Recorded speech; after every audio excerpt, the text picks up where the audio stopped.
So Jesus, many of you may not know this, but you can infer from this gospel that Jesus had an MD degree. He did. And he got that degree from the Eternal University of Physical and Mental Health. Okay, but it was an honorary degree for him. And so those initials, MD, medical doctor, right? Doctor of medicine, but also master over death. Oh, yeah. Master over death.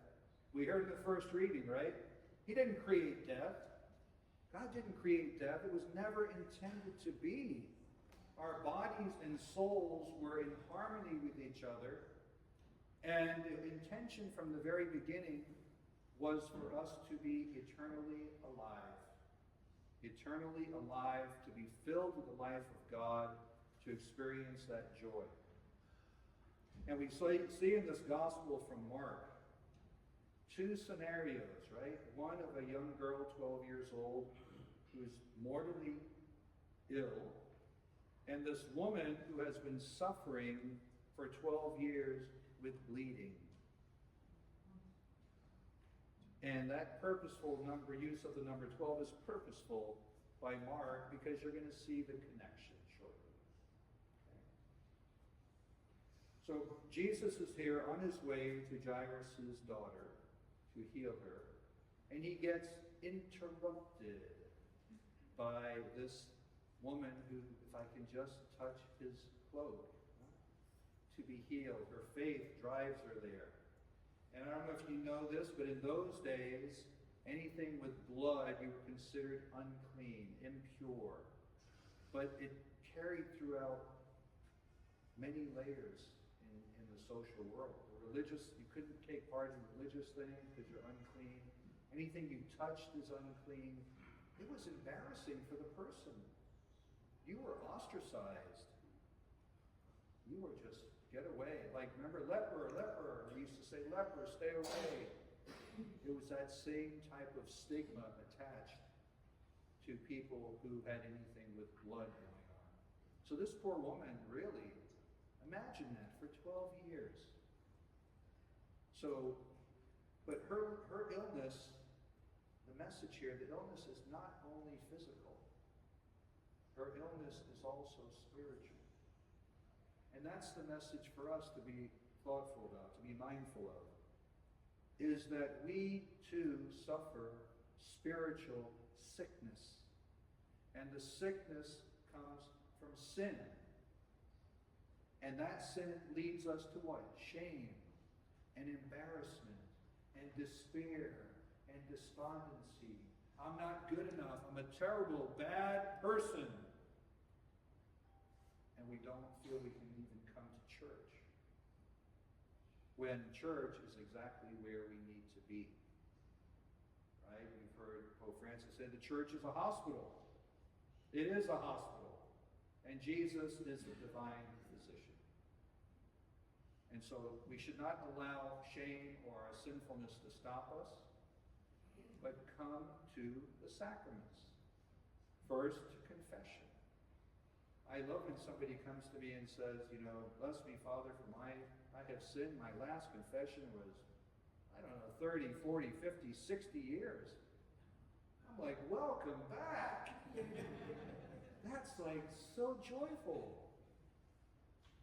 So anybody out there who might be in that situation, please come to confession. Please come and see me. Please come to the divine physician to be healed. I was listening to that gospel and all the doctors try to help. I'm like, boy, that's kind of a punch to the doctors. They're not doing their job. But, yeah, she must have spent a lot of money, poor lady. But anyways, the message also with the little girl. So she died. Spiritual death. Yeah, she died of physical death. But the message is to realize spiritual death. And we have to be careful with that too. And mortal sin, which, as a reminder to all of us from our days of catechism, mortal sin means it is a serious matter, so something against maybe one of the commandments. We know it's a serious matter, so we have knowledge. And the third condition, we give full consent. Serious matter, knowledge, consent. That trifecta will get us to hell. Okay? Mortal sin. And mortal sin is only forgivable in confession. You have to go to the sacrament of reconciliation. Okay? To be healed. And venial sin is healed when you receive the Eucharist in that proper disposition to want to reconcile with the Lord. But again, I'm going to emphasize, go to the doctor frequently. Go to confession every 2 weeks to a month. Don't wait 30 years. You know? We don't know if we're going to be alive tomorrow. What are we playing with? Right?